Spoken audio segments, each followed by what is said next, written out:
드루킹의 여론조작과 예수의 프란치스코 교황, 그다음에 해방신학, 대한민국이 나아갈 방향, 뭐 이런 거 여러분과 함께 두 번째 시간 해보도록 하겠습니다. 자, 요약을 다시 한번 하면 1517년 종교개혁 이후에 유럽의 많은 시민들이 새로 발견된 신대륙으로 이사를 갔습니다. 그렇죠? 거기에 두 그룹이 있었어요. 개신교 영국의 후예들은 북미로 갔습니다. 그래서 미국과 캐나다라고 하는 그런 나라를 만들었어요. 세계 최대의 자유민주주의, 자유시장경제 체제를 형성을 했고, 뭐 아시는 것처럼 세계 최대 부자국가가 됐습니다. 개인의 역량, 이 우수성 이거를 개발해주는 이와 같은 국가가 돼서 산업혁명 이후에 저와 여러분이 누리고 있는 모든 문명의 이기들, 거의 모든이라고 얘기해야 돼요. 그게 다 영국이나 미국에서 나왔어요. 영국이나 미국, 프로테스탄트, 이 자유, 영혼의 자유를 추구하는 그런 국가에서 우리가 지금 누리고 있는 뭐 전기부터 다 모든 게 다 거기에서 나오게 된 거예요.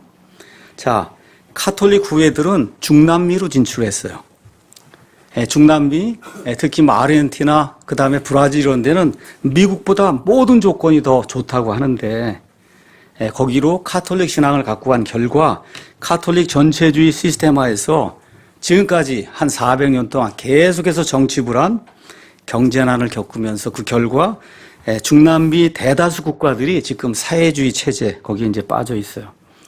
급속도의 경제 빈곤, 이걸 겪고 있으면서 여러분 아시는 것처럼 쿠바는 공산주의 국가고 아르헨티나, 브라질, 베네수엘라 한때 뭐 세상에 뭐 5등 안에 든다, 뭐 3등 안에 이렇게 그렇게 좋은 그런 국가들이 지금 다 저렇게 몰락해 있습니다. 여러분 알고 있는 칠레, 요 근래 포도 많이 먹죠?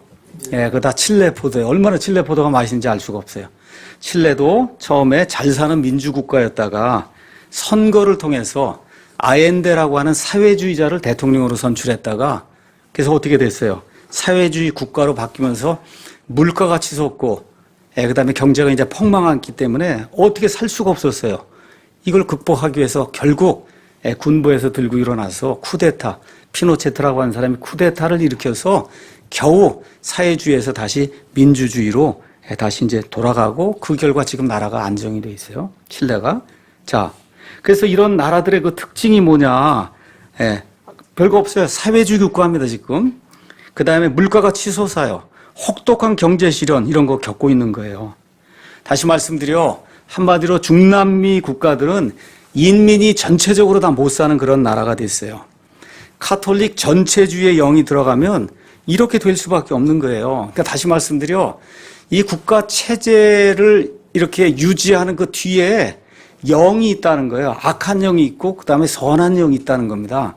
그래서 이 악한 영이 이 나라를 이렇게 휘감으면은 거기서 벗어나지 못하면 아무리 자연 환경 무슨 조건이 좋아도 국가가 부흥할 수 없는 거예요. 그래서 이번에 홍지수 씨가 트럼프를 당선시킨 PC의 정책 그거 나와서 이게 정규제 TV에서 이야기하면서 거기 지도를 보여줍니다. 그 지도. 그 지도가 뭐냐? 지도를 한번 펴고 세상에서 가장 잘 사는 나라, 자유, 인권을 가장 잘 지키는 나라, 그 나라, 그 다음에 가장 못 사는 나라, 자유, 인권을 탄압하는 그런 나라, 그 지도를 딱 보여주니까 가장 잘 사는 나라, 인권, 자유가 가장 잘 보장된 나라가 어디예요? 미국, 영국, 캐나다, 호주 등 영연방 국가. 다시 말씀드려, 루터의 종교개혁을 통해서 자유민주주의, 자유시장경제 체제를 확고하게 확립을 하면서 개인의 자유를 존중하는 정부를 작게 하는 거예요.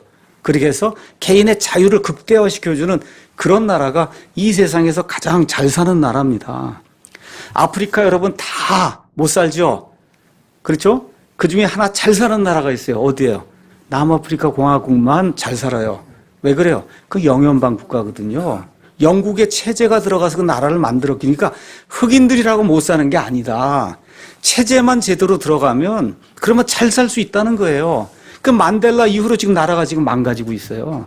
만델라 이후로 이 좌파 이 사회주의가 지금 들어가면서 남아프리카 공화국이 또 다시 몰락의 길로 지금 걷고 있는 거예요. 그러니까 어떤 체제를 유지하느냐에 따라 이건 피부색하고 상관이 있는 게 아니에요. 이게 뭐 그 사람들이 무식해서 그런 거 아닙니다. 어떤 영이 그 나라를 휘감고 있느냐에 따라 그 나라 사는 게 달라집니다. 가장 못 사는 나라 지구 지도를 펴고 보세요. 공산주의 국가. 그렇죠? 최고로 못 사는 게 북한입니다. 예, 그 다음에 천주교 국가. 한번 가서 보세요. 남미라든지. 예, 못 살아요. 예, 그 다음에 유럽, 같은 유럽에서도 어느 나라가 제일 못 살아요? 천주교가 제일 강한 스페인, 포르투갈, 이탈리아가 제일 못 살아요. 제일 못 살아요. 이슬람 국가, 예, 이거 우상을 섬기기 때문에 못 삽니다. 불교 국가 대다수가 못 살아요. 그렇죠? 여기에 지금 예외가 어디라고? 일본이라고 그랬습니다. 일본은 기독교 국가는 아니지만 150년 전쯤에 이미 미국과 영국의 프로테스탄트 정신을 받아들여서 나라를 자유민주주의, 자유시장경제 체제로 완전히 바꿔버렸어요. 그러니까 기독교인은 많지 않지만 그 나라를 이끌고 가는 힘은 프로테스탄트, 영국, 미국의 정신이기 때문에 그래서 일본 잘 사는 거예요. 우리나라 비교해 보세요. 북한 안 됩니다. 이게 똑같아요. 자원도 훨씬 많아요. 예, 50배 우리 남한이 지금 잘 살아요. 왜 그래요? 체제가 좋기 때문에 그런 거예요. 체제가 좋기 때문에. 근데 이 체제는 어디서 온 거냐? 기독교에서 온 겁니다, 여러분. 이 대한민국의 이 아름다운 체제, 미국의 이 아름다운 체제, 인간이 만든 것 중에는 최고의 체제예요. 인간이 만든 것. 불완전한 인간이 만든 것 중에는 최고의 체제. 이 체제가 유지가 되면 국민이 행복하고, 예, 이 국민이 많은 기량을 발휘할 수 있는 이런 국가가 되는 거고, 이 전체주의의 영이 들어와서 사람을 이렇게 무지하게 만들어버리면 그러면 아무리 지하자원이 많고 자연환경이 좋아도 살 수가 없습니다. 이게 역사가 증언해 주는 거예요. 역사가 증언해 주는 거. 자, 그러면 해방신학이 무엇인가? 아까 이 프란치스코 교황이 아르헨티나 남미의 예수회 출신이라고 그랬어요. 예수회. 자, 그래서 전체주의 국가의 그 공통 현상을 이제 말씀드리고 해방신학을 여러분에게 말씀드리겠습니다. 자, 이 전체주의 국가의 공통적인 현상이 있어요. 그건 뭐냐면 이 사람들을 지배하는 특수계층, 아주 소수의 특수계층만 엄청나게 잘 살고 나머지 인민은 평균적으로 노예 생활하는 겁니다. 그게 평등이에요. 그게 평등. 대표적인 사례가 러시아, 중국, 그 다음에 북한, 대다수 남미 국가, 대다수 캐톨릭 국가, 대다수 이슬람 국가, 뭐 100% 공산주의 국가는 위에 있는 조금 소수만 잘 살고, 그렇죠. 그 사람들을 먹여 살리기 위해서 온 부를 다 빼다가 그 사람들 먹여 살리니까 나머지가 평균적으로 노예 생활하는 이와 같은 시스템이 전체주의 국가예요. 전체주의 국가.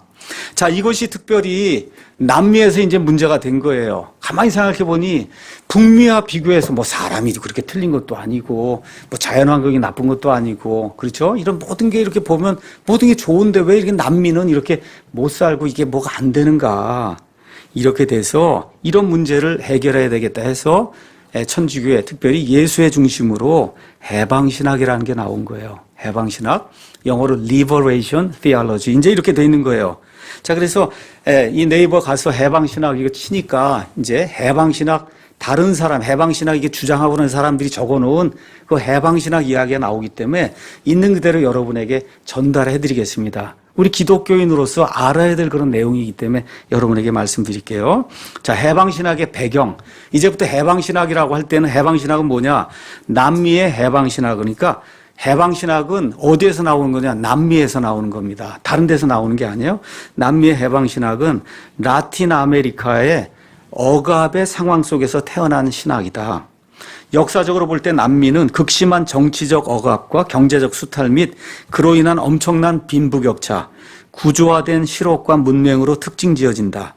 남미의 비참한 상황은 서구 세계의 식민지 개척으로부터 시작이 됐다는 거예요. 그 선두주자였던 스페인과 포르투갈. 이 사람들이 본인들이 지금 해방신학을 만드는데 한번 생각해 보세요. 이걸 누가 그렇게 만든 거예요? 본인들의 선조, 그렇죠. 가톨릭 교인들이 이걸 다 이렇게 만들어 놓은 건데 지금 그거를 다 식민지 만드는 이런 사람들에게 치부해 버리는 거예요.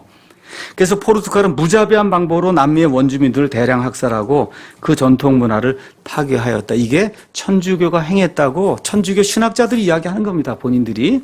자, 2차 세계대전 이후에 남미의 국가들은 명목상으로는 독립국가가 되었고 미국을 비롯한 서구 열강의 원조도 받았으나 그것이 이 지역의 정치적 자유와 경제적 평등을 가져오지 못했다는 거예요. 다 독립이 됐습니다. 우리 대한민국처럼 다 독립이 됐어요. 많은 자원이 있어요. 그런데도 불구하고 정치가 불안하고 경제가 아주 빈곤한 그런 상태를 유지했다는 겁니다. 서구의 여러 나라들이 내세운 근대 진보, 자유, 평등, 기회와 같은 모토들, 이게 뭡니까? 프로테스탄트 정신들이잖아요. 그렇죠? 이런 것들이 라틴 아메리카의 경우에는 약탈, 가난, 억압, 불평등의 모습으로 찾아왔다는 거예요. 그러니까 이게 뭐가 잘못이 있는데 이상하게 프로테스탄트 국가들에서는 자유평등, 기회, 진보 이런 것들이 나타났는데 이게 왜 남미에서만 다른 방향으로 나타나냐는 거예요. 그렇죠? 왜 그럴까? 왜 그래요? 천주교의 전체주의 영이 들어가기 때문에 개인의 이런 그 자유와 이런 것을 억압하기 때문에 그런 데서 문화가 꼽힐 수가 없는 건데 이 사람들이 잘못 짚은 거예요. 그래서 라틴 아메리카 해방신학은 이런 억압의 상황 속에서 성경이 말하는 해방과 자유를 어떻게 이룰 수 있을까를 모색하는 데 가운데 태어난 상황적인 신학이라는 거예요.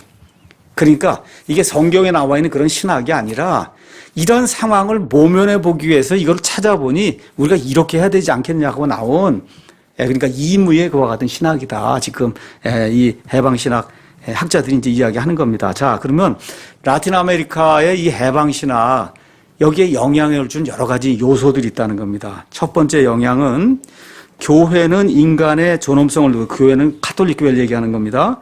사회 구조를 인간적으로 만들기 위해 노력해야 한다는 제2차 바티칸 공의회의 사회적 가르침이었다. 여러분 아까 제가 말씀드렸죠. 트렌트 공회를 만들고 나서 1960년경에 제2차 바티칸 공회를 열었어요. 그 바티칸 공회를 열어서 하나님의 은혜로 믿음으로 구원받는 게 아니라 행위가 있어야 되는데 이제 그 주장을 하고 그러면서 뭐라고 얘기했냐. 인간의 존엄성을 높이고 사회 구조를 인간적으로 만들기 위해 노력을 해야 된다고 바티칸 공회가 선언을 한 거예요. 그래서 그 바티칸 공회의 영향 속에서 1968년 라틴 아메리카의 주교들이 콜롬비아의 메델린에서 거기에서 교회의 중요한 사명 중 하나는 하나님의 백성으로서 가난한 자들의 인간으로서의 가치를 존중히 여기고 구조화된 사회학을 비판하며 극복하는 데 있다고 선언을 한 겁니다. 이렇게 되면서 공식적으로 해방신학이라고 하는 게 만들어져서 그래서 메델린 회의 이후 11년 사이에 남미의 그냥 전 세계를 이렇게 뭐랄까 지배하는 그와 같은 신학으로 이 해방신학이 자리를 잡게 된 거예요. 두 번째, 해방신학의 형성에 영향을 준 두 번째 요인은 뭐냐 하면 1960년대 이후 서독에서 정치신학이 일어났다는 거예요. 그러니까 정치신학이라니까 정치적으로 뭘 풀어야 된다고 정치신학이 일어났다. 대표적인 주자가 윌겐 몰트만이라는 사람인데 이 사람이 세계 제2차 세계대전 독일 뭐 이런 게 다 일으키고 이런 거 보고 그다음에 유대인 학살 이런 걸 이제 보면서 이런 게 일어난 이유가 뭐냐.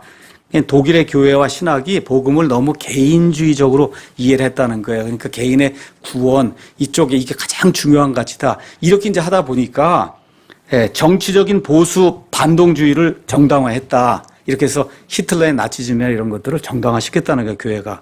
그렇기 때문에 기독교 복음의 정치적, 사회적 책임을 강력하게 이제 주장을 했어요.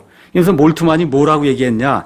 예수님이 선포한 하나님 나라는 정치적 요소를 그 안에 품고 있기 때문에 올바른 정치적 선택과 결단을 하는 것 역시 신앙의 본질이라고 해서 정치를 적극적으로 이제 참여를 해야 된다. 이제 그렇게 외쳤어요.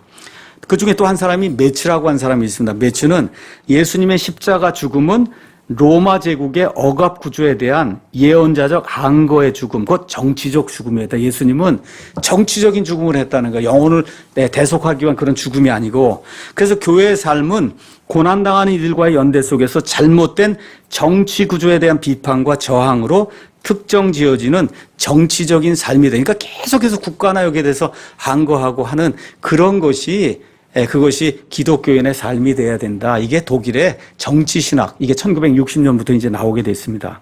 자, 그래서 독일 신학은 한마디로 자유주의 신학이에요. 자유주의.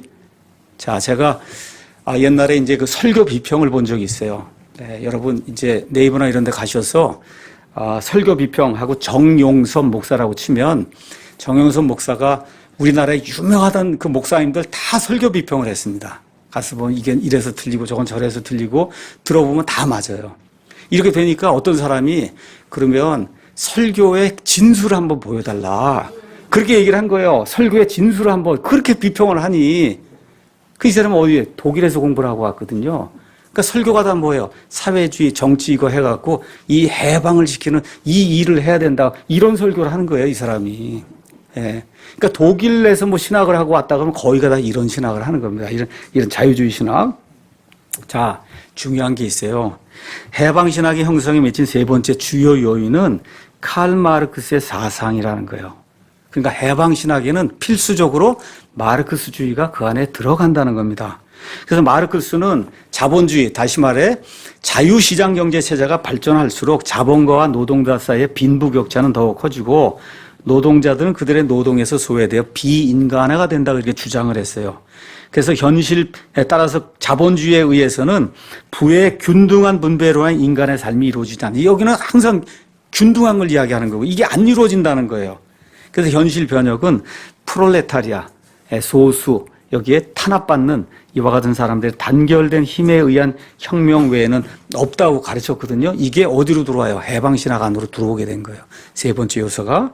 그 결과 이들은 남미의 정치적 억압과 사회 경제적인 수탈을 극복하는 길은 미국식 자유시장 경제 체제가 아니라 사회의 총체적 혁명, 다시 말해 해방의 길이라고 주장을 한 거예요. 그래서 이름이 해방신학이 된 거예요.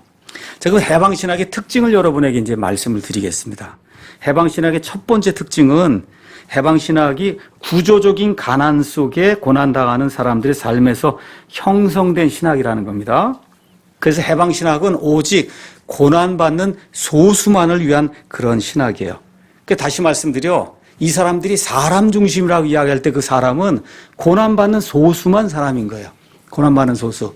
그 고난받는 소수를 위해서 중산층을 포함한 다수가 모든 재산을 내주고 희생하고 나눠야 된다고 하는, 이렇게 되면서 이 사람들이 하나님 중심의 신학이 아니라 해방신학은 한마디로 사람 중심의 신학이에요. 그 사람만 이야기하는 게 사람. 그래서 지금 사람 중심으로 해야 된다고 우리나라 계속 얘기하는 게 이와 같은 맥락에서 지금 나오고 있는 거다. 두 번째, 해방신학은 사회변혁, 해방을 지향하는 신학이다. 전통적으로 교회는 자신의 주된 사명을 복음 전파로 인한 죄들로부터의 그 회심하는 거, 개인 영혼의 구원이라고 이렇게 생각을 해왔단 말이에요. 그렇죠? 가장 중요한 가치죠. 그렇죠? 죄에서 구원받는 게 가장 중요한 가치예요. 성경이 그걸 이야기하기 때문에. 근데 해방신학은 그 우선적 과제를 사회 정의를 이루어 억눌리는 자들을 해방시키는 데 둔다는 거예요. 그러니까 영혼 구원 이런 게 가장 중요한 그런 가치가 아니고 억눌린 자들에게 소셜 저스티스, 사회적 정의를 이렇게 베풀어 갖고 억눌린 자들에게 자유를 이렇게 가져다 주고 잘 먹고 잘 살게 이렇게 만들어 주는 게, 그게 이 기독교가 말하는 복음의 핵심이라고 해방신학에서 이제 이야기하는 거예요. 왜 그러냐? 가장 우선적이고 긴급한 것이 사회 정의와 평등의 실현이라고 보고 있기 때문에 계속 우리나라에서 나오는 거, 그렇죠? 이 얘기하는 거예요. 경제민주화, 뭐 사회 정의, 무슨 평등, 이게 나오는 게 다 이런 개념에서 지금 나오는 겁니다. 세 번째, 해방신학은 신학의 가치를, 그 신학이 얼마나 사회를 변화시키고 평등과 자유를 가져오는가 하는 데서 찾는 거예요. 따라서 이 신학은 논리적, 교리적, 객관적이기보다 열정적이며 예언자적이다. 이게 무슨 얘기냐면 선동을 통해서 사람들 이걸 일으켜갖고 꽉 이렇게 일으켜서 뜨겁게 이걸 만들어갖고 가슴에다 이거 부어놓으면 일어나거든, 부글부글. 그렇죠? 그러니까 논리가 없다는 거예요. 여기 얘기하는 게 성경에 나와 있는 논리도 없고 교리도 없고 누가 봐도 객관 이런 게 없다는 거예요. 가슴에다 가져다 이게 불을 지펴갖고 그렇게 해서 잘 살고 다 똑같이 나눠야 되지 않겠느냐, 이걸 해갖고 사람들을 흥분시켜서 거리로 내모는, 이게 해방신학의 특징이라는 거예요. 해방신학의 특징. 자, 이렇게 이제 하다 보니까 선동적이고 목표를 이루기 위해서는 수단 방법을 가리지 않는 겁니다. 수단 방법을 안 가려요. 폭력을 사용해도 아무 문제가 없고. 그래서 이 사람들은 최종적인 목표를 말할 때 유토피아적이며 이상주의적인 언어를 사용한다는 거예요. 말 그대로 이 브라질, 뭐 아르헨티나의 이 해방신학으로 모두가 해방이 되면 그냥 말 그대로 유토피아가 이루어진다. 이렇게 감언이설로 이게 뭐예요, 여러분? 파퓰리즘이잖아요. 인기 영합주의. 그게 다 거기서 오는 거예요. 인기 영합주의라고 한 이런 것들이 거기에서 다 오는 거다. 그게 근본이 어디예요? 천주교에서 나오는 거예요. 이게. 넷째로 해방신학은 처음부터 분명하게 가난한 자들을 편드는 당파성의 신학을 전개한다. 그래서 해방신학자들에 의하면 교회는 지배자들과 피지배자들의 중간에 중립적인 자세로 서 있을 수 없고 우선적으로 편파적으로 가난한 사람 편만 들어야 된다는 거예요. 교회는 신학 자체가 가난한 사람들을 위해서 만들어진 거기 때문에 이것저것 이유 불문하고 무조건 가난한 사람이 옳다고 그렇게 이야기해야 된다는 거예요. 다시 말해 해방신학은 가난한 자들 위한 편애를 그 실천의 중심으로 삼는다. 이제 그 가난하다는 게 물질적으로 가난한 것 외에도 소수가 되면 그게 가난하다고 보는 거거든요. 동성애자 뭐 이렇게 되면 그게 이 이성애자들에서 억압을 받는 그러한 존재로 전락이 된다고 그렇게 믿으니까 무조건 그 사람들 편에 서야 된다는 겁니다. 이 사람들이 성경을 어떻게 해석하냐. 성경 전체는 가인과 아벨의 이야기부터 요한계시록에 이르기까지 하나님이 사회적 약자와 억눌리는 자들을 우선적으로 돌보시며 편애하신다는 기사로 가득 차 있다는 거예요. 이 사람들은 그렇게 보는 거예요, 성경을. 따라서 가난한 자를 위한 우선적 선택은 가난한 자 편을 드는 것을 교회가 항상 지켜야 된다는 거예요. 교회는 무조건 이유에 불문하고 가난한 자, 소수자를 보호해야 된다. 자, 그 다음에 여섯째, 더 나아가 해방신학은 하나님이 가난한 자들 편에 우선적으로 계시고 그들을 우선적으로 돌보기 때문에 가난한 자들만 진정으로 하나님을 이해할 수 있다는 거예요. 여러분 이해하시겠죠? 가난한 자들만 진짜 하나님을 이해하려면 뭐 하여튼 육신이 가난하든 뭐가 가난하든 소수 편에 서야만 하나님을 이해할 수 있다. 자, 그럼 해방신학 이야기하는 죄, 그 다음에 구원, 그리스도는 뭐냐? 해방신학은 죄를 사회 구조적인 악에서 찾는 거예요. 죄 문제를. 인간 내부에서 죄를 찾는 게 아니라 사회 구조적으로 문제가 있다. 여기서 죄가 있다는 거예요. 예. 자, 그래서 해방신학에 있어서 죄는 우선적으로 사회 정치적인 죄를 얘기하는 거예요. 인간 개인이 가지고 있는 그런 죄가 아니라 사회 정치적으로 세상에 나타나는 그런 구조적인 그런 악이라는 거예요. 그래서 그것은 하나님이 원래 의도하신 자유와 평등 그리고 사랑의 공동체로서의 인간 사회를 파괴하는 악의 힘, 이런 것이 죄라는 겁니다. 그 다음에 성경을 자의적으로 해석하는 거예요. 우리가 여러분 출애굽기 12장에 가서 보면 유대인들에게나 우리 기독교인들에게나 가장 중요한 출애굽 사건이 나오잖아요. 그렇죠. 그 어린 양을 죽이고 그 피를 이렇게 뿌리고 그렇게 될 때 하나님이 그렇죠. 천사를 보내고 했는데 그 죽이는 자가 이걸 뛰어넘으면서 이 피로 말미암아 사람의 행위와 상관없이 구원받는 이런 모든 게 거기 아름답게 이렇게 나와 있잖아요. 이 사람들 그렇게 해석 안 하는 거예요. 이집트에서 억압받은 사람들이 정치적으로 해방이 된 거다. 이렇게 해석을 하는 거예요. 다른 의미는 없다는 겁니다. 그게. 또한 해방신학은 그리스도는 어떤 존재냐. 무엇보다 먼저 총체적인 구원 곧 해방을 가져온 분이다. 그래서 해방자 그리스도라고 이야기하는 거예요. 이 사람들이. 특히 이 신학은 예수님이 선포했던 하나님의 나라는 해방과 가난한 자들의 해방과 그들에게 자유를 선포하는 그런 나라였다고 그렇게 이제 이야기를 하는 겁니다. 그래서 이런 점에서 해방신학은 교회를 하나님 나라를 선포하신 예수님을 뒤따르는 공동체이자 하나님 나라를 이 땅에 구현하는 공동체로 이해를 하고 있어요. 그래서 해방신학에서 그리스도인이 된다는 것은 역사 속에서 하나님의 자유와 해방에 참여하는 것을 뜻하는 그게 그러니까 사회 뭐 정의를 부르지 거기 나가서 막 해서 뭐 하는 게 그게 구원이라는 거예요. 구원. 이렇게 이 사람들이 그렇게 이해를 하는 겁니다. 자, 그럼 해방신학에 문제가 여러 가지가 있습니다. 첫 번째 문제는 해방신학은 반드시 공산주의, 사회주의, 좌경화를 가져와요. 왜 그러냐? 칼 마르크스주의가 그 안에 들어가 있기 때문에 이 해방신학을 하는 데는 반드시 거의 100%입니다. 100% 공산주의, 좌경화가 이루어진다는 겁니다. 두 번째 특징이 뭐냐? 목적을 달성하기 위해 폭력 사용을 방관하거나 동조해요. 그래서 평화로운 방법이 아니라 과격한 폭력 시위. 그러니까 여러분 무슨 일을 하면 그냥 이 전경들이나 이런 거 막 때려 눕히고 버스를 뒤집어 엎고 화염병을 던지고 하는 그런 것들이 다 남미에서 수입이 되는 거라는 거예요. 남미에서 수입이 되는 거다. 그 다시 말해 법치주의가 아니라 이걸 법으로 풀어야 되겠다는 거 아니라 어떻게 광장으로 달려나가는 촛불 들고 달려나가는 인민민주주의를 이 해방신학에서 실천을 하는 거예요. 그래서 이 가톨릭 교회는 아까 제가 말씀드린 토착화 신앙을 한다 그랬습니다. 이렇게 해서 우리나라 같으면 옛날에 조선시대에 갓 쓰고 나타난 그런 예수님 이렇게 이제 표현하는데 남미에서는 어떻게 나타나냐.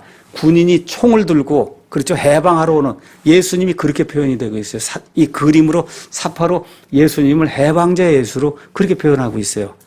총을 들고서라도 인민을 해방시켜주는 이와 같은 분이 예수님이다.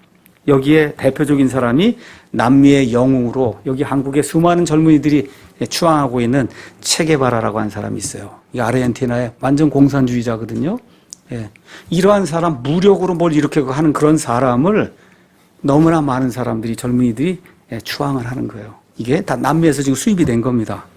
자, 세 번째. 국내에서는 이 해방신학이 우리나라에선 민중신학이란 그런 이름으로 바뀌게 됐어요. 민중신학. 그래서 대표적인 사람들, 제가 이름은 되지 않겠습니다. 여러분 가서 민중신학 치면 다 나오기 때문에 자유주의 교단의 신학자들은 다 해방신학 하는 사람입니다. 근데 그걸 우리나라에선 민중신학으로 바꿔놨어요. 특별히 성공회 대학의 좌파들은 다 민중신학, 해방신학 하는 사람이다. 신영복이니 이런 사람 다 성공회 대학 거기 출신이거든요. 거기 했거든요. 그러니까 이번에 개원한 사람, 그 주도한 사람도 거기 사람이고 이게 다 해방신학, 이 민중신학 이거 한 사람들이 이렇게 개원이나 이런 것들을 그런 방향으로 끌고 가는 거예요. 네 번째 특징이 있어요. 고통과 고난이 닥치면 그 이유를 나한테서 찾으려고 하지 않고 경제 사회적인 구조학에서 찾으려고 그러는 거예요. 구조학에서. 그 결과 어떤 일이 생겨요? 계급투쟁이 생기는 거예요.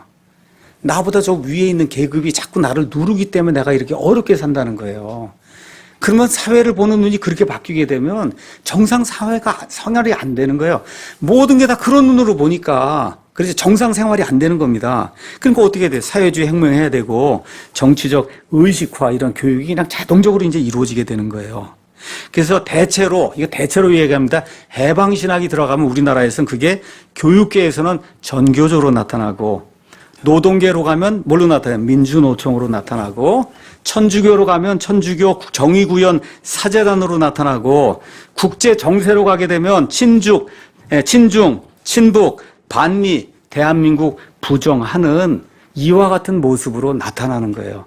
제가 대체로 그렇다 그래서 100%가 아니라 대체로 이런 모습으로 나타나게 되는 거예요. 이런 것들을 수입해서 이거를 우리나라에 적용을 하게 되면. 자, 그러면 계급투쟁, 이게 가장 심한 나라, 자본주의 국가 중에 가장 심한 나라가 대한민국입니다. 이 자유시장경제 체제를 유지하는 나라 중에 이렇게 계급투쟁이 심한 나라가 없어요. 다 거기서 수입이 돼갖고 민중신학 이런 걸로 포장이 돼갖고 그래서 교계 안으로 다 들어오고 이렇게 되면서 이 자유주의자들이 너무 많이 이제 생기다 보니까 계급투쟁은 뭐 하는 거냐? 잘 사는 자와 못 사는 자를 구분하는 거예요. 잘 사는 나라하고 못 사는 나라를 구분하는 겁니다. 이렇게 해서 가난한 사람, 동성애자, 이슬람교도, 외국인 노동자, 난민 등 사회적 약자만을 사람으로 보는 거예요. 그러니까 여기서 사람이라고 이야기할 때는 다시 말씀드려요. 소수의 이와 같은 사람만 진정한 의미의 사람이고 이렇게 중산층에 속하고 경제에 부를 창출한 이런 사람은 사람을 안 보는 거예요. 나머지 사람들의 것을 빼앗아서 이들에게 나눠줘야 사회적인 평등, 예수님이 얘기하는 해방이 이루어진다는 겁니다. 이렇게 하다 보니까 경제 생산에는 관심이 없어요. 오직 분배만 하는 거예요. 근데 분배할 때도 이름은 멋있게 해요. 뭐라고 해요? 경제민주화다. 그렇게 얘기하는 거예요. 여러분, 경제민주화가 뭐예요? 가진 사람 거 빼앗아서 나머지에게 나눠준다는 그게 경제민주화예요. 이름은 그럴듯하게 포장을 하고 있는데 내용이 다 이런 거예요. 그러니까 그 결과 해방신학, 이거 주장하는 사회주의, 또 급진적인 이와 같은 그 이념 사상이 들어오게 되면 그 나라의 경제는 폭삭 망할 수밖에 없습니다. 망할 수밖에 없어요. 지금 우리나라의 현실이 지금 그렇게 되고 있기 때문에 전 세계 모든 나라가 지금 다 호황을 누리는데 우리나라만 가장 큰 불황에 가장 큰 실업률 지금 기록을 하고 있는 거예요. 왜 그래요? 성장 없이 분배만 하려고 그러니까. 여러분, 뭐 피자가 있으면 피자가 있어야 이걸 뭐 나눠줄 텐데 그래서 무조건 나누자고만 하는 이 피자는 없고 이걸 어떻게 나눌 수가 있어요. 지금 이런 구조적인 이 모순에 지금 우리나라가 지금 빠져들고 있는 겁니다. 자, 그래서 드루킹이 뭐라고 얘기했냐. 문재인 정부 실세는 예수의 선서를 한 사람들이다. 그렇게 얘기를 했어요. 다시 말씀드려 해방신학에 심취된 자들, 예수의 해방신학에 심취된 자들이다. 그래서 드루킹이 뭐라 그래? 그들의 조국은 어디예요? 로마 카톨릭 교회다. 로마 카톨릭, 로마라고 이야기하는 거예요. 우리나라 해방신학 정권의 효시는 김대중 대통령입니다. 천주교회. 현 정권의 핵심 세력들 어느 분이 분석을 다 해놨어요. 천주교더라고. 문재인 대통령 디모테오, 이게 카톨릭 이름으로, 김정숙, 골룸바, 임종석은 세례명이 프란치스코입니다, 여러분. 프란치스코. 지금 교황이죠. 조명균 통일부 장관, 송영무 국방부 장관, 도종환 뭐죠? 문체부 장관. 그렇죠? 또 재밌는 게 있어요. 이번에 시장 나오는 박영선 씨 아시죠? 서울시장.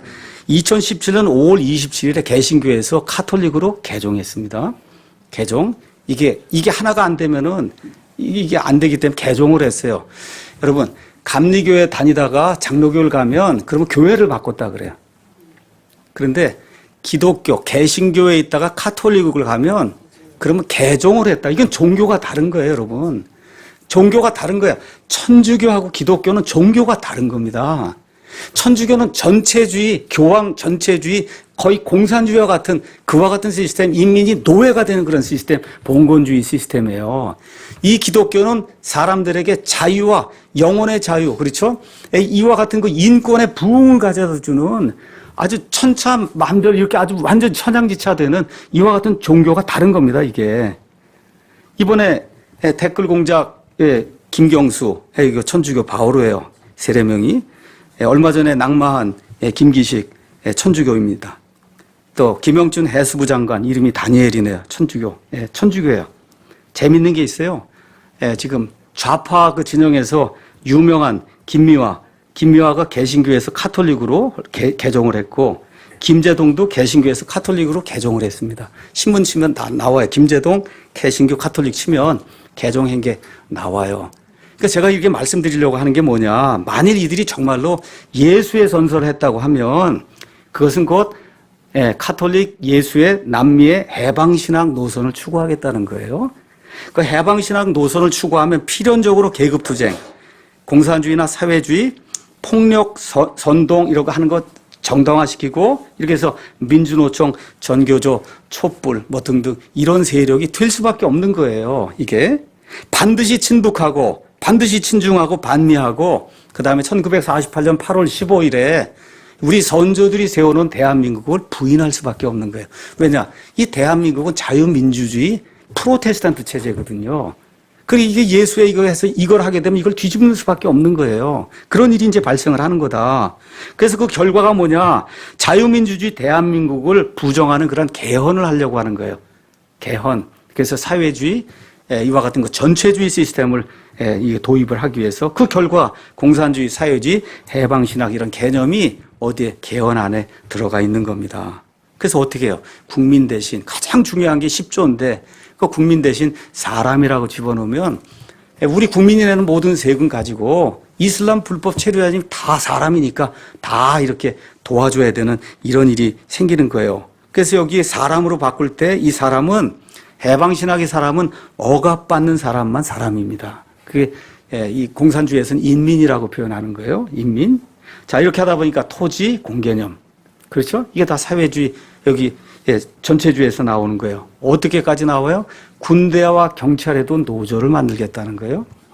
군대와 경찰에도 노조를 만든다.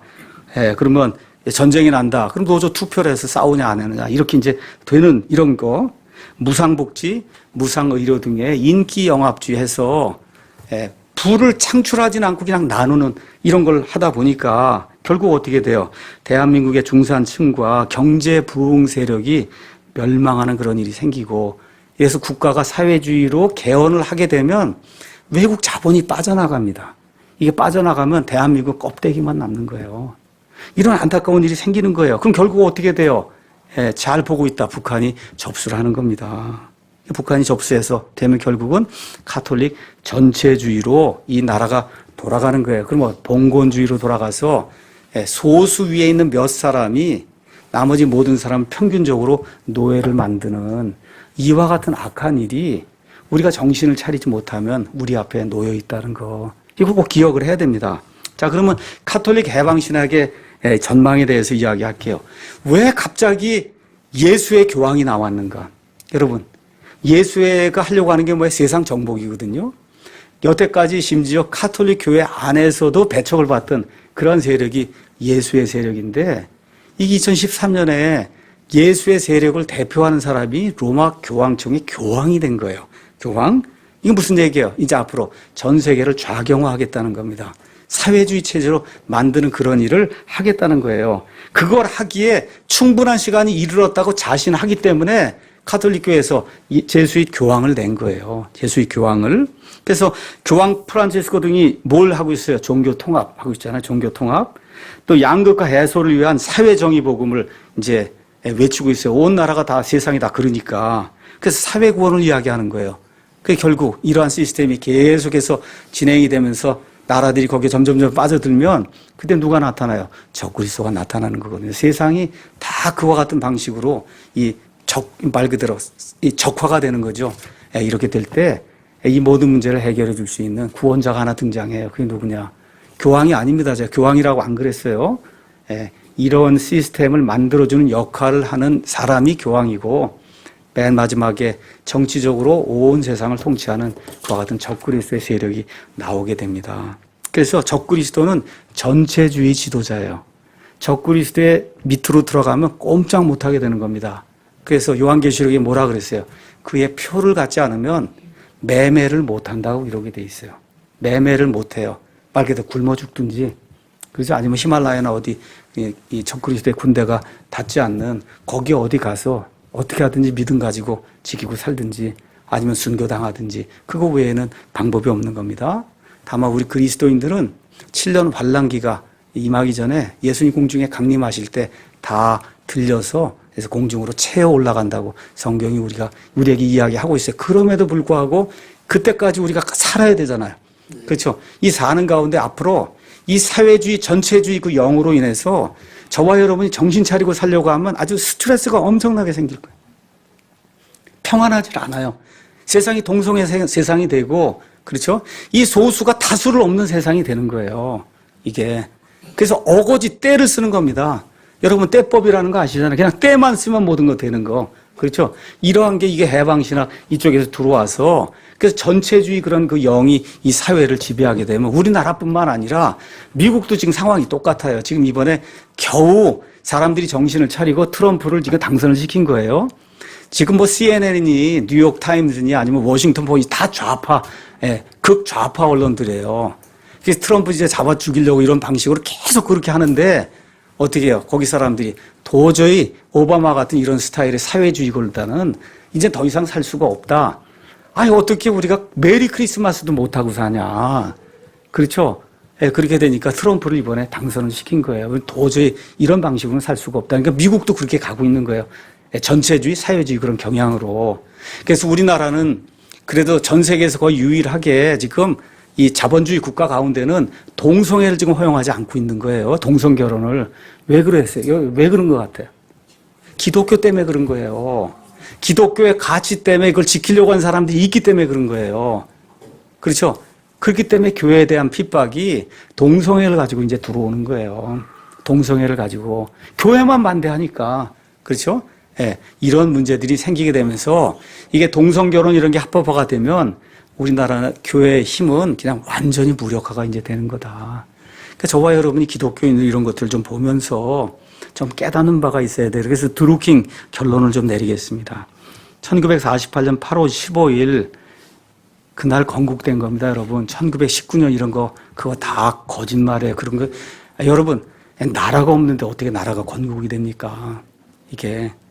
그래서 대한민국은 기독교의 산물입니다. 우리나라가 기독교 국가라는 게 아니라 우리나라의 헌법이 기독교 헌법이에요. 근데 이거를 국민도 알지 못하고 심지어 대한민국에 살고 있는 그리스도인들이 알지 못해요. 이 헌법이 기독교 헌법, 인간의 자유를 존중하는 그런 헌법, 이런 헌법이 됐기 때문에 이 나라가 가난을 극복하고 세계 10대 이런 경제 국가가 된 거예요. 이게 헌법이 바르고 올바른 체제를 가지고 있었기 때문에. 근데 심지어 기독교인들마저도 이 가치를 모르고 있어요. 그래서 저는 그 가르치면 뭐라고 그래요? 저 목사가 왜 이렇게 정치적이냐? 왜 정치 발언을 하냐? 정말 답답합니다, 제가. 다시 말씀드리고 이건 정치가 아니라 사느냐 죽느냐의 문제예요, 여러분. 그렇게 이해를 하셔야 돼요. 이거 삶과 죽음의 문제를 이해하셔야 돼요. 기독교 가치를 지키느냐 지키지 못하느냐에 절박한 그와 같은 이 싸움으로 저와 여러분이 이해를 하셔야 돼요. 지금 누리고 있는 영혼의 자유, 우리 아이들에게 물려줄 수 있느냐 없느냐, 이와 같은 거, 동성애가 창궐한 그런 국가를 만들겠느냐 만들지 아니하겠느냐, 이와 같은 그 치열한 싸움의 문제로 저와 여러분 이걸 인식해야지, 이 목사가 정치 발언하는 게 아니다. 이거는 기독교가 가르쳐주고 있는 기본적인 그 가치를, 그걸 지켜야 된다고 목사가 이야기하는 거예요. 그래서 현재의 싸움은 자유주의와 전체주의의 싸움이에요. 프로테스탄트, 자유민주주의, 자유시장경제 체제, 이것과 카톨릭 전체주의, 예수의 해방신학, 이것이 주장하는 사회주의와의 싸움이에요. 그래서 어떤 사람이 뭐라고 얘기했냐, 사람들이 여태까지 여러 가지 이념을 만들었는데 그 이념 중에 가장 사악한 이념이 사회주의, 공산주의 이념이라 그랬어요. 공산주의 때문에 얼마나 많은 사람이 죽은지 나중에 제가 기회가 되면 이제 설명을 할 겁니다. 그래서 영적으로는 하나님의 것과 마귀의 것이 대립하고 있는 거예요, 여러분. 그래서 흑암의 영과 광명의 영이 대립하고 있는 거예요. 그래서 우리 기독교인들이 자유민주주의가 종교개혁에서 나왔다는 거, 자유시장경제 체제, 우리가 누리는 영혼의 자유, 이게 루터의 종교개혁에서 나오고, 루터의 종교개혁은 어디서 나와요? 성경에서 나온 거예요. 그렇기 때문에 우리가 누리고 있는 이 자유를 우리 자신이 지키려고 노력을 해야 되고, 우리 아이들이 이걸 어떻게 하든지 남겨주고 우리가 가야 되겠다고 그렇게 노력을 해야 되는 거예요. 그렇다고 우리가 나가서 뭐 선동하고 그렇게 할 수가 없으니까 지금 이 시간에 제가 늘 부탁드리는 게, 국가를 생각하고 우리 자신의 잘못을 하나님 앞에 내어놓고 철저히 회개하고 기도해야 된다. 우리 그리스도인들이 기도해서, 다시 말씀드립니다. 배가 지금 좌로 이렇게 기울었습니다. 우리 그리스도인들이 평형수라고 제가 말씀드렸어요. 기도를 통해서 이게 여기 와야 돼요, 여기. 이렇게 와야 됩니다. 이 일이 기도를 통해서 하나님의 강권적인 간섭을 통해서 뭐 종전한다, 뭐 한다, 그거 한만 해도 소용없어요. 하나님께서 지켜주지 않으면 이 나라 안전하지 않습니다. 이걸 기억을 하시고, 하나님께서 강권적으로 이 나라에 역사하셔서 좌파 이런 정치인들이 무슨 수작을 부린다 해도 하나님께서 이렇게 오른쪽으로 딱 가져다가 정상적인 국가로 만들어 주실 것을 놓고 아침, 점심, 저녁으로 시간이 날 때마다 저와 여러분이 간절히 기도해야 됩니다. 아멘. 마치겠습니다.